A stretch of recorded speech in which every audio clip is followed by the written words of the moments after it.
Crossing the Appalachian Mountains. Daniel Boone continued to explore the Appalachian Mountains, always on the lookout for a path that might lead him to the other side. One day he was visited by an old friend, John Finley. As the two men talked, Daniel told John of his desire to find a way to cross the mountains. To his great surprise, Finley replied, "Why, I know a way. I've crossed the Appalachian Mountains myself." He told Daniel that he knew of several big gaps in the mountains. Formed by rushing water years ago, the natural gaps, or passes, through the mountains had been trampled down first by buffalo and later by Native Americans. One pass was not too far from where Daniel Boone and his family lived. "It's in Virginia, and it's called the Cumberland Gap," Finley told him. "We have to follow an old Native American footpath to find it." Boone was delighted. He asked John Finley to show him how to find it. Not long after that, the two men set off with 4 other men on a big adventure to find the Cumberland Gap. They walked and rode on horseback for many miles before reaching the beaten path that led up a steep side of the mountain. They spent long days climbing up and up and up.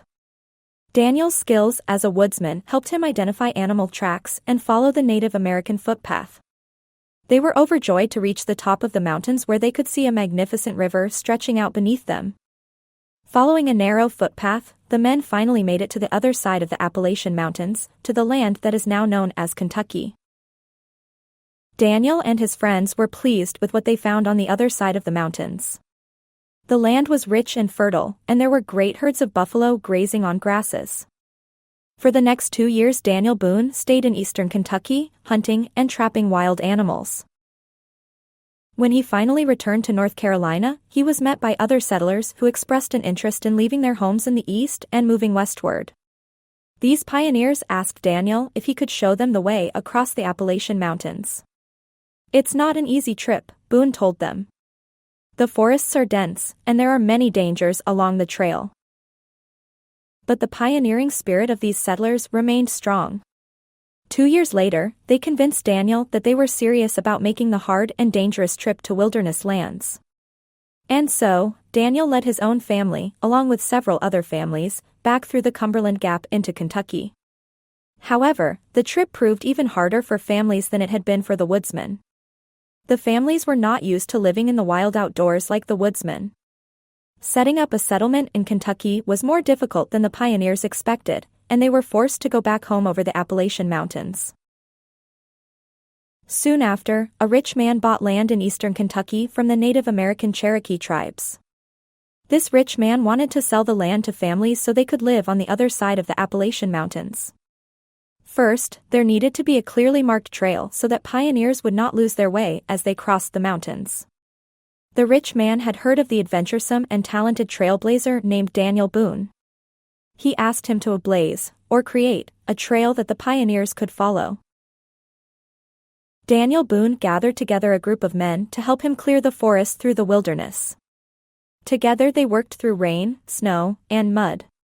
Their axes chopped down trees and bushes to widen the old Native American footpath so that the pioneers' wagons would fit. They built log bridges across streams. Daniel Boone and the men successfully cleared a trail from eastern Virginia, through the Cumberland Gap, and into Kentucky. Their trail became known as the Wilderness Road. Pioneers from Virginia, North Carolina, and Pennsylvania began to move along the Wilderness Road in great numbers.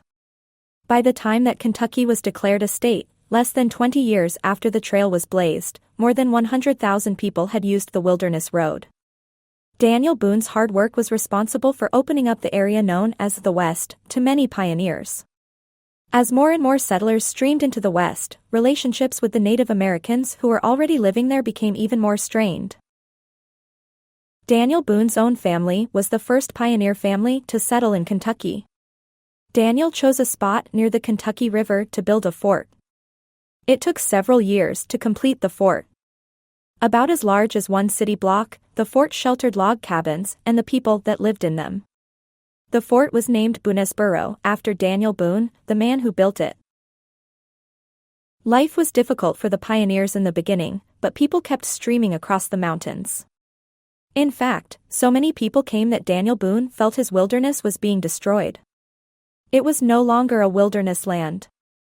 He never gave up his love for the wilderness and continued to explore lands to the west of Kentucky until his death at the age of 86.